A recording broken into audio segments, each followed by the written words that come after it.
আপনি দুশ্চিন্তায় ভুগছেন? গীতার অমূল্যবাণী একবার শুনুন। কোনো ব্যক্তি জন্ম থেকে নয়, বরং নিজের কর্ম থেকে মহান হয়। খারাপ কাজ বড় হোক বা ছোট, সবসময় ধ্বংসের কারণ হয়। কারণ নৌকার ছিদ্র বড় হোক বা ছোট, নৌকা ডুববি। যা হওয়ার আছে তা হবেই, আর যা হওয়ার নয় তা কখনোই হবে না। যারা এ বিষয়ে নিশ্চিত, তারা কখনো দুশ্চিন্তায় ভোগেন না। ভালো কাজ করা সত্ত্বেও লোকে শুধুমাত্র তোমার খারাপ দিকই মনে রাখবে। তাই লোকে কি বলছে সেদিকে কান দিও না, নিজের কাজ করে যাও। এমন তিনটি পথ রয়েছে যা আত্মাকে পতনের দিকে নিয়ে যায়। এগুলো হলো কাম, ক্রোধ ও লোভ। এদের ত্যাগ করা সর্বোত্তম। অভ্যাসের দ্বারা সমস্ত কিছু নিয়ন্ত্রণ করা যায়। আসল ধর্ম হলো যে বিষয় ব্যক্তি নিজের জন্য ভালো বোঝে না, তা অন্যের জন্যও ব্যবহার করা উচিত নয়।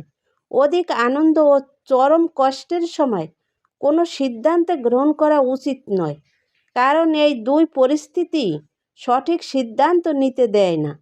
আমাদের মন যখন দুর্বল থাকে, তখন পরিস্থিতি সমস্যায় পরিণত হয়, এবং আমাদের মন যখন কঠোর হয়, তখন পরিস্থিতি সংঘর্ষে পরিণত হয়। যখন মন শক্ত থাকে, তখন পরিস্থিতি সুযোগে পরিণত হয়। কর্ম করো, ফলের চিন্তা করো না। নিজেকে ঈশ্বরের প্রতি সমর্পিত করে দাও। এটি সবচেয়ে বড় আশ্রয়। যে এই আশ্রয়কে চিনতে পেরেছে, সে ভয়, চিন্তা ও দুঃখ থেকে মুক্ত হয়েছে। যখন যখন মতে ধর্মের পতন ও অধর্মের বৃদ্ধি হবে, তখন তখন আমি পৃথিবীতে অবতার হই।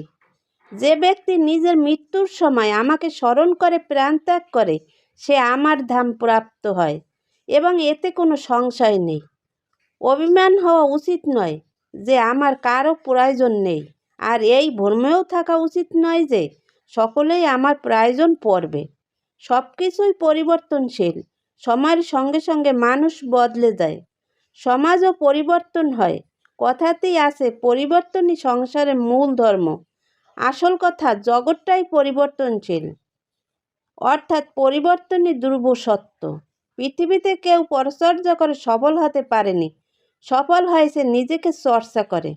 প্রজ্বলিত অগ্নি যেমন জ্বালানি কাঠকে ছাইতে পরিণত করে, ঠিক একইভাবে আমাদের জ্ঞানের আলো আমাদের মনের মধ্যে থাকা আত্ম অহংকারকে ছাইতে পরিণত করে। আত্মার জন্ম নেই, না এর কখনো মৃত্যু হয়। শরীর নষ্ট হয়ে গেলেও আত্মা নষ্ট হয় না। যে ব্যক্তি শ্রমের দ্বারা ধন সম্পত্তি অর্জন করে, সেই ব্যক্তি জানে কষ্ট কী।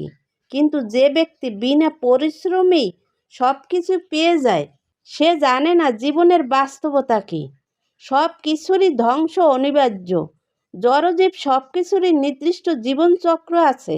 কোনো কিছুই স্থায়ী বা অমর নয়। সর্বদা মনে রাখবে, জীবনের যত কঠিন পরিস্থিতির মধ্যে দিয়ে যাবে, তোমার ব্যক্তিত্ব ততই প্রখর হবে। পরিশ্রমের ধন আনে, পুণ্যে আনে সুখ।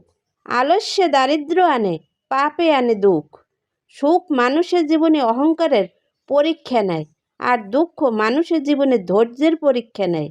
সন্দেহ মানুষের মন থেকে সুখ কেড়ে নেয়। যে ব্যক্তি সন্দেহপ্রবণ হয়, সে ইহলোক কিংবা পরলোক কোথাও গিয়ে শান্তি পায় না। সন্দেহ শুধু অশান্তি ডেকে আনে জীবনে। দুর্বলই কেবল ভাগ্যের দোষারোপ করে, আর বীর ভাগ্যকে অর্জন করে। তোমার কর্ম যদি সঠিক হয়, সমস্ত মানুষ তোমার বিপক্ষে হলেও জীবনে ঈশ্বর তোমার পক্ষে থাকবেন। হরে কৃষ্ণ, রাধে রাধে।